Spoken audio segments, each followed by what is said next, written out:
The market loves words like change, growth, engagement, and loyalty. But without definition, those words are empty. Change can be better, worse, or meaningless. Growth can be profitable or destructive. Engagement can be a real behavior or just noise. Loyalty can be behavior architecture or just discount addiction. That is why loyalty cannot be governed by slogans. It has to be governed by measurement, cost logic, customer movement, and evidence.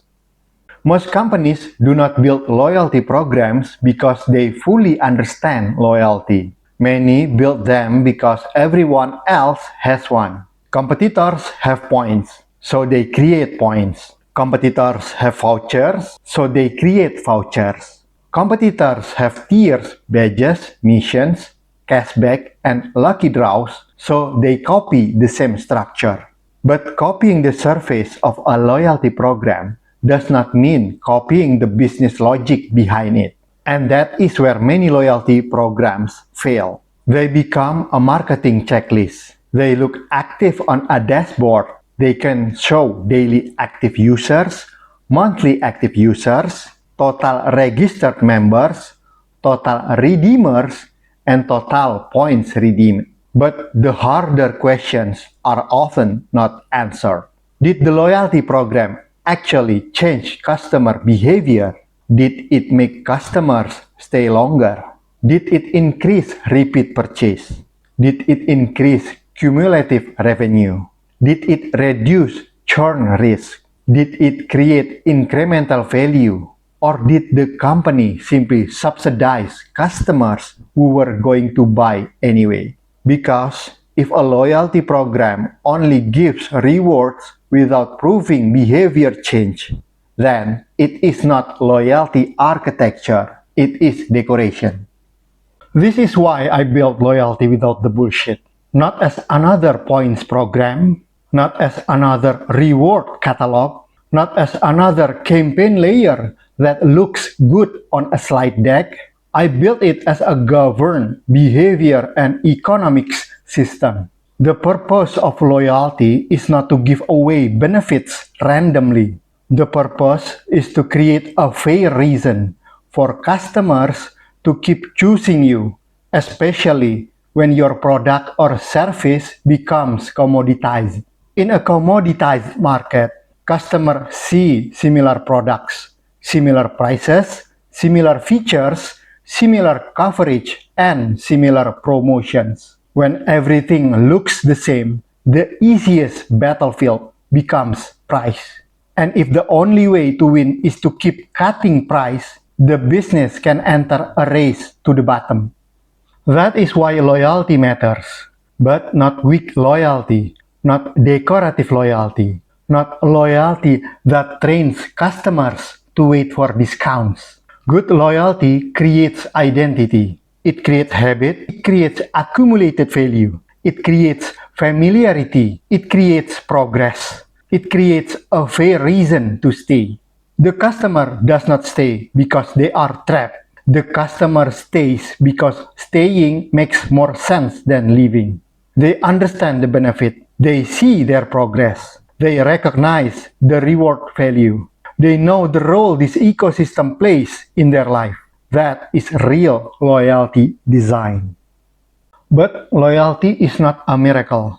If the product is bad, if the price is unfair, if the service is unreliable, if the app is bloated, or if the customer experience destroys trust, loyalty cannot save the business forever.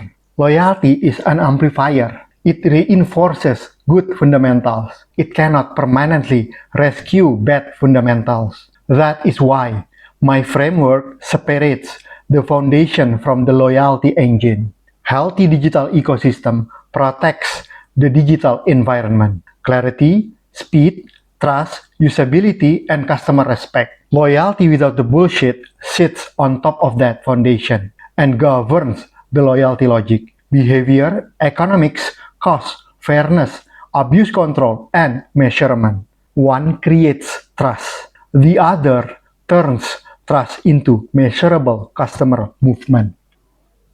So, what makes loyalty without the bullshit different? First, it does not measure loyalty only through vanity metrics. Daily active users, monthly active users, and redemption volume may be useful signals, but they are not enough. This framework asks deeper questions. What customer behavior changed? Which customers move from first purchase to app adoption? Which customers move from app adoption to first redemption? Which customers became repeat engaged users? Which customers became inactive? Which customers never redeem at all? And how does that movement connect to revenue, retention, margin, and churn risk?